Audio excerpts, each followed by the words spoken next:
Into the Dead, Our Darkest Days is a horror game. It's set in Texas. It's set in 1980. Our game is immediately after the apocalypse. We're talking a couple of weeks. We follow the stories of normal, ordinary people who are caught in this violent, desperate world, and we see their responses as they try to connect or reconnect with family, trying to survive and make some hard choices along the way. It's not just the characters that are hopeless and in despair, it's the zombies as well that are in that same boat, and everyone's just having to do what they have to do. The days and weeks before early access were a mixture of terror and excitement. There was certainly a lot of anticipation. It was the culmination of years of hard work, and it was the moment of truth. You know, people are going to sort of play this for the first time. It's kind of scary in a way, but it feels good to get it out there because then we can finally get actual people telling us what they like about the game and what isn't quite working. We're kind of collaborating with the players out there. They'll experience what we've put out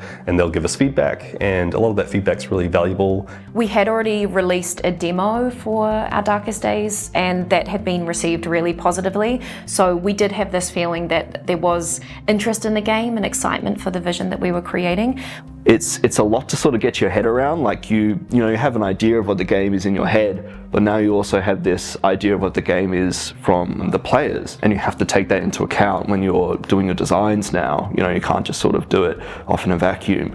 Game vision has changed quite a lot since the demo. The scope of the game is much bigger now. You can go all different places along the city, and we give the player a lot more agency now, which is an interesting design challenge, but there's a lot of opportunities for the player to express themselves, which we couldn't do previously.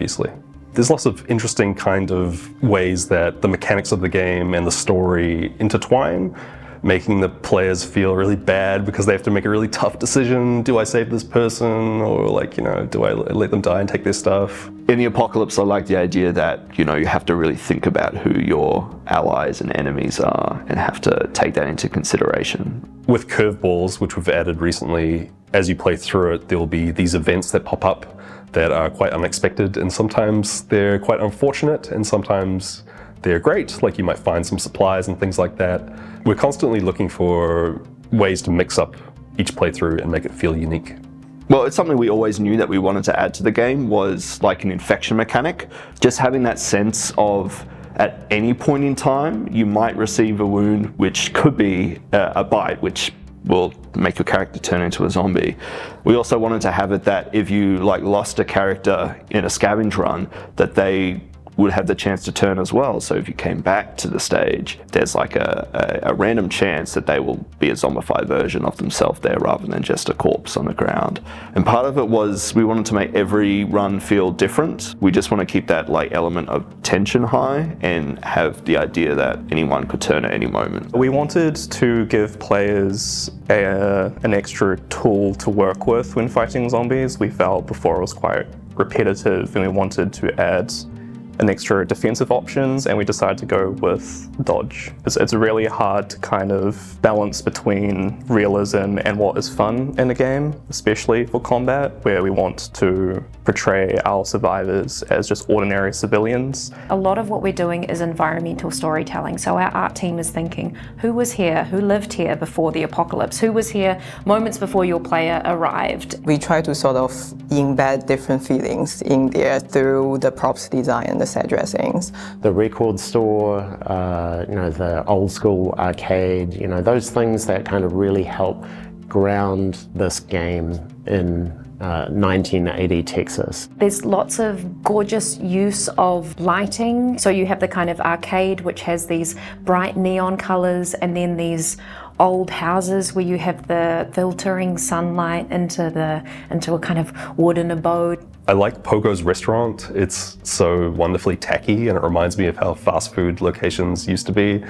My favorite location is Hardwick's trailer. I love it. Even though it's a small level, there's something about having this doomsday prepper waiting for you, setting up little traps and stuff. It's a great level. As they're exploring Walton City and as they're investigating kind of their environment around them, there are little bits and pieces that talk about what actually happened in the city and what's been happening in the world and things like that. So I think curious players are, rewarded for their curiosity, which is important. One thing that I loved working on was the explosions in particular. That was really fun to play around with and test. It was our first kind of area of effects option to clear out zombies. Just seeing zombies ragdoll flying everywhere was very satisfying. My favorite weapon is definitely combat knife, stealth kill, and it lasts for a long time. It's a high quality knife. I think the fire axe in the game might be my favorite weapon. It's just a classic zombie movie offensive tool. One of the weapons that just feels super satisfying is the frying pan. Smashing a zombie in the head with a brick. It's just so great and so visceral. And it brings a little bit of comedic relief to the dark universe. One of the things that certainly surprised me a little bit was just how quickly players engaged with our characters. Everyone picked through the character bios, the pairing bios. So our characters, they are all created with care. We want them to be different, and we want them to each represent a specific audience. They have really human traits, which is really, really nice, and you don't see in games all that often, and relatable traits as well. My favorite character, I love Joe. Joe, MVP, S tier, definitely. Penny, awesome. I like writing for Penny because she's an intriguing character who has a really interesting backstory that affects her psychology, which players will find out about when her mission comes out. Barb's just such a cool person. She's just so rad. It's amazing to see Barb going out there and kicking some butt. She doesn't seem like someone that can go around and brutalize a whole bunch of zombies, but she does, and I just like to see my Nana do that in real life. I like being Leo and slugging as Leo, but I can't with Daryl's slop. That really stresses me out. The idea that I'm going to take Leo out and Daryl's going to be at home making inedible food. I don't like Hudson, but I like the idea of Hudson as a character, that he's someone that's just kind of a piece of crap, really, and no one really likes him, but that's the point of him. He brings community together to hate on him. What's great about the characters is just seeing the players actually, wanting to learn more about each of them and having favorites themselves. So to me, that means we're actually putting characters into the game that are meaningful and interesting to people. I mean, at the moment, which is really cool, we're seeing a lot of players write their own theories about characters and make fan art and tell stories about the people, especially in the Discord, like shout out to the Discord. But it will also be great for us to provide some of those details and that life and colour for the survivors as well. We read every single comment across every single platform all the time. Getting to get that kind of day-to-day player feedback while also having like bants with the players and having ongoing jokes with them has been really awesome. I quite enjoy getting in and actually like talking to people directly. I also really like talking about the characters and talking about possible ships and all that sort of stuff. Like, it's just fun. It's fun, and it helps build a community so that people know that we're listening and that we're like, just as excited about the game as they are. We have an early access roadmap that we have released for players. It has a list of all of our intended features and mechanics that we've got coming up. We've got things like survivor missions. These are little quests that each person in your shelter wants to do before they escape the city, and they're all tailored to that person's backstory. These are specific missions that the survivors will do that relate to who they are, their past, their connection to the world. It's just really cool to learn more about the people in the game. They can express themselves, and it makes the game feel more personal. We've got new plans, we've got updates to combat and different kinds of locations, environments. It's something that that I'm really looking forward to doing is really fleshing out the world a lot more, and to be able to go into the soundscape design of each of these places and you go into, so they make them very distinct. I think there's plans to do that in the future, and to have a full diegetic radio system that's built in there.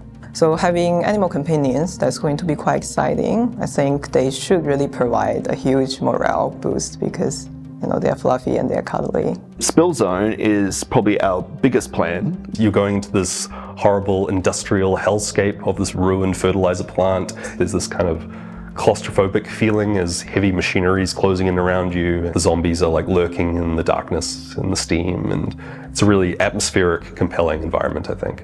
showcase that through atmospheric light and smoke gases in the game to properly convey how dangerous they can be to navigate through without like any protection gear. There's a lot of moving parts. There's a lot of different ways you can play this plan and sort of get to different endings. Lots of stages. We got a bunch of new characters as well. We've had a lot of people saying that they want a new way to escape Walton City, so I can't wait for people to let us know what they think of that. The focus for our team leading up to hard launch is to marry the creative vision that the team has with player feedback. So it's always a balancing act. So what we've got the team looking at is going back and effectively what we call revisioning the title. What is this title? What does the road from now through to hard launch look like? We've got a lot of great information from our players as well now that we didn't have before. We're in a really good place in the middle of early access now. We have so many new features to come. We're really excited to share everything that we currently have planned with players. So stick around, let us know your feedback and help us build this game together.